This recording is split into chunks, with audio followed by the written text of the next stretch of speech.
Today we are going to be talking about the Umarex Steel Force. I feel a bit privileged to be doing this because I believe that I'm the first Canadian airgun source reviewer to be doing a video on this. I'm sure someone's going to follow suit and, there's going to be a bunch of other videos, but I'm kind of privileged to be the first one to be doing this as well. I'd like to tell you AIRGUN Source is selling this right now. It's been out for about a month. They are the only distributor in Canada that is selling this gun right now. So if you cannot wait for me to post another video on the shooting, because I won't be doing that in this video, sorry, you can buy it right now. And it's still in stock, and I will be talking about the pricing and whatnot a little bit at the end of the video. But we have a lot to cover, so I'm going to try to speed through this video. And just to make things quick, I'm not going to really go into detail with this. If you really want to see that, you can pause it right now. This shoots steel BBs only, no plastic and no pellets. And the length here, this is a unique feature that I'll talk about in just a second. It's 24.4 inches to 28.2 inches. You have a magazine capacity of 30 rounds, and you have a reservoir capacity of 300 rounds. It's much like the Walther SG9000 in regards to that. Power source is two 12-gram CO2 capsules, and we'll be talking about that unique feature as well. And the velocity is 430 FPS. So we'll open it up, and as you can see, it's a black gun. I don't think there are any alternative colors, so you're stuck with the black color if you don't like that. You have your very important, advertisements and the safety rules. I'm sure you read these, and if you don't, maybe we'll make a video where we can read this together, huh? Alright, fine, I don't care. Anyways, we're just going to be talking about this very quickly. Just the color here. There's one thing I want to just say. The finish on this gun is different than on the stock here. It's a bit more smoky gray. You can just tell it's plastic from a distance. That's kind of annoyed me. Just because the finish on the gun itself is it's smoother versus on the back where it's kind of got a more metallic-y look to it, if that's even a word. But just something I wanted to just point out, because as soon as you open the box, you're going to kind of notice that you're going to kind of like look and go, it looks kind of gray, but it's not, it's black. The reason that this length changes is because of this stock. This stock is retractable. It has three positions. It has the normal, I guess, box position. It has halfway position, and it goes fully out. You can take this stock completely all the way off by holding that down, but you're still stuck with this, and I mean, what the hell are you going to use this for? So it's best just to keep it on. There's really no point in taking it off. It's a very secure stock. You can't pull it off unless you pull this down. So if you're pulling this up, it stays firmly in position. It doesn't go very far, and it's not for butting or using as a hammer, so it's obviously made out of plastic. So it's the basis of this is that it's just a stock. You put that up to your shoulder and adds to the comfort. As well, it's got a nice backing here, so it doesn't slip and slide everywhere like a slip and slide. Just right here we have the charging handle, just like some other carbines there. Pull that back, and it's cocked. And right here, I'll just talk about the fire selector. Right now it's on safe. That is a single shot, and this is 6-round shot, or 6 burst shot. You pull the trigger, you just pull it once, and 6 rounds come out. Can you mod this to fully auto? I believe so. I believe there's a video out there of somebody probably doing that. I'm not going to be doing that, not to mine at least, but if I do find a video, maybe I'll link it in my description there. And as well, I just want to talk about these sights. They are flip up. That's a unique feature of most air guns. Because they are flip up, they are not adjustable to any real extent other than that. And I'll just show you what it looks like looking down now. I haven't even tried, like I said, since I haven't dropped this off, I don't know how accurate these sights are, but I would assume they're fairly accurate. So you can flip those back down.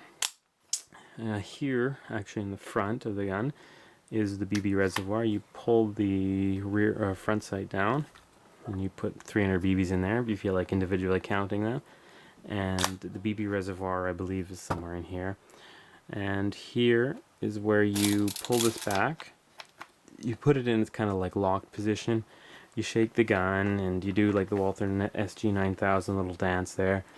And your BBs will be in here, and your BB follower will just slowly, you know, go all the way back to its normal position as soon as you expend that ammo.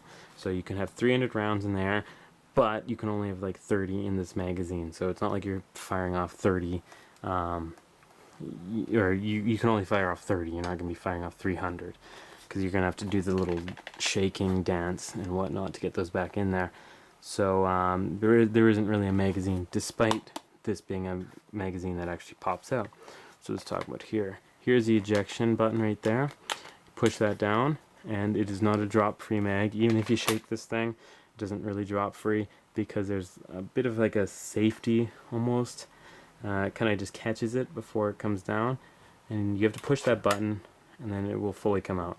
And you might not like that because you really like the drop freeze, but it's not really much of an issue. As long as you have your thumb like in that position right here, you can easily just take it out just by pulling on it and being ready for the button to come out. And it's a thick button. You don't need small fingers or anything to get at it. But like I said, easy to come out and whatnot. So I'm just going to talk about this side right here because I didn't really show that. We have the mock ejection port. Obviously it doesn't work because there's nothing that's going to be ejecting out, but it does kind of add to the aesthetic looks of it. You have the tactical rails, which are just Picatinny rails here. Unfortunately these are plastic. I don't really like that just because I'd prefer if they were metal. You know, I don't want to be too picky about it, but it's just if you're going to put a metal piece on here, I'd really prefer it be metal on metal, not metal on plastic, because let's say, you know, you drop it, I just feel like these rails, they'll just, you know, they'll snap or something will break or whatnot. But you have your top rail here, which if you want to be cool, you can, you know, add a scope or something like that, or, you know, I'll be talking about this. This is a Leapers UTG scope. I'll talk about that in a later video. If you want to, you can add actually a bottom grip here, and you can, you know, position it where you want to. This is the UTG, I can't remember what it is, it's just a grip, but I'll be reviewing this as well. And if you really want to weigh this gun down, you can put another accessory on the side here. This is the Walther laser and LED that I'll be talking about. So yeah, I mean that's a really cool feature that you can actually have all these accessories on there. Do keep in mind though, the more you put on it, the more this gun is going to weigh. It doesn't weigh a whole lot right now.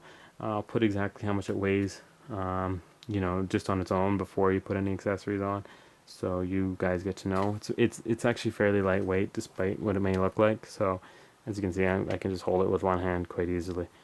There's no real issues in regards to that. Most of the weight is back here, but as soon as you add like a grip or something, it's going to be way up here. Barrel is metal, by the way. I don't actually know if the internals are all metal. I assume they are, because generally most air guns are, as you can see from the bottom. You have a bunch of metal parts there. And just in regards to that, we're going to just talk about the CO2 compartment here. There are two CO2 compartments here.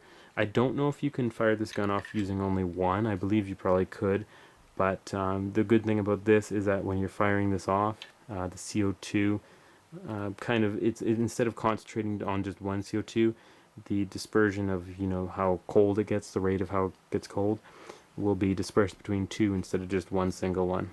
And as well, you have these unique tools that you need to screw in your CO2, as you can see there. Thankfully Umarex gave two of these because they know that you're going to lose one, and they have one that's integrated almost like right in there. It's got a little like, it's supposed to be in there, fits right in there perfectly fine. And so, you know, if you lose one, at least you have one already in the magazine. I just put this other one though up top here. I don't know if that would fit if I have a CO2. I don't believe it would, but anyways, just wanted to talk about that a little bit. We'll talk a little bit more about that when I actually shoot this gun off. In regards to the price, I'm sure you're wondering how much does this cost. Well, right now on the Airgun Source website, it's going for $120. In the US, it's actually going for $120 as well. So you're going to get a really good deal if you go on the Airgun Source website right now. That's the price right now. I don't know if they're going to be changing it. Like I said, that's not it's not my website and not my business. I'm just kind of do side reviews just for them, and I don't get any money from them anyway. So if you want to get this right now, it's $120, same as the US. Now, if you're thinking, oh, I'll just buy it from the US because we'll get a better deal, you're not going to get a better deal because this is today's current rate, and you know it's true because I wrote it on paper. So, as well, if you do buy it from the US, you're going to pay fees and tariffs for the border, and you're going to have to pay for their expensive shipping, which is probably going to be 50 to $80 or something like that, ridiculous. So, if you want to get this right now and you can't wait for the next review, go get it right now. It's going for $120. A really cool gun so far. I can't wait to shoot it off. So yeah, I will also have more reviews on the other guns coming up very shortly. I apologize for the delay. It's been a crazy week, and it's going to be a crazy week next week. But we'll definitely have something interesting up for you, and I hope you enjoyed.